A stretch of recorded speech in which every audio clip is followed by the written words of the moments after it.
ಕುಮಾರಸ್ವಾಮಿ ಆರೋಗ್ಯದ ಬಗ್ಗೆ ಶ್ರೀರಂಗಪಟ್ಟಣ ಶಾಸಕ ರಮೇಶ್ ಬಾಬು ವ್ಯಂಗ್ಯದ ಹೇಳಿಕೆ ಹಿನ್ನೆಲೆ ಶಾಸಕ ರಮೇಶ್ ಬಾಬು ವಿರುದ್ಧ ಜೆಡಿಎಸ್ನ ಮಾಜಿ ಸಚಿವ ಸಿಎಸ್ ಪುಟ್ಟರಾಜು ಕಿಡಿಕಾರಿದ್ದಾರೆ. ಅಂತಹವರನ್ನು ನಾಯಕರನ್ನಾಗಿ ಮಾಡಲು ನಮ್ಮ ನಾಯಕರ ಆರೋಗ್ಯ ಹದಗೆಟ್ಟಿರೋದು. ಅಂಬರೀಶ್ ಅವರನ್ನ ಸೋಲಿಸಲು ಈತ ತಮ್ಮ ನಾಯಕನನ್ನು ಹಳ್ಳಿಗೆ ಹಗಲು ರಾತ್ರಿ ಎನ್ನದೇ ಕರೆದೊಯ್ದ ಪರಿಣಾಮ ಕುಮಾರಸ್ವಾಮಿಯವರ ಆರೋಗ್ಯ ಹದಗೆಟ್ಟಿದೆ. ಈ ತರಹ ಕೀಳುಮಟ್ಟದ ಹೇಳಿಕೆ ನೀಡುವ ಶಾಸಕನಿಗೆ ನಾಚಿಕೆಯಾಗಬೇಕು. ಈ ತರಹ ಹೇಳಿಕೆಗಳು ಯಾವತ್ತಿಗೂ ಶಾಸಕ ಸ್ಥಾನಕ್ಕೆ ಗೌರವ ತರುವಂತದ್ದಲ್ಲ.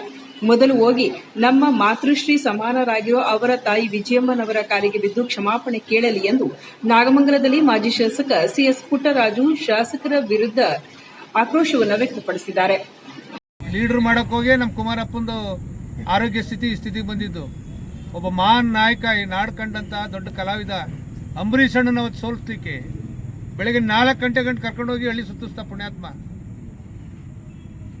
ಅವತ್ತಿನಿಂದನೇ ಅವರ ಆರೋಗ್ಯ ಕ್ಷೀಣಿಸ್ತಾ ಬಂತು. ಅವ್ರ ಜನ್ಮಕ್ಕೆ ನಾಚಿಕೆ ಆಗಬೇಕು. ಆ ಭಾಷೆ ಉಪಯೋಗಿಸಿದ್ರೆ ನಾಚಿಕೆ ಆಗಬೇಕು. ಈಗ ಯಾವುದೇ ಕಾರಣಕ್ಕೂ ಗೌರವ ತರ್ತಕ್ಕಂಥದ್ದಲ್ಲ.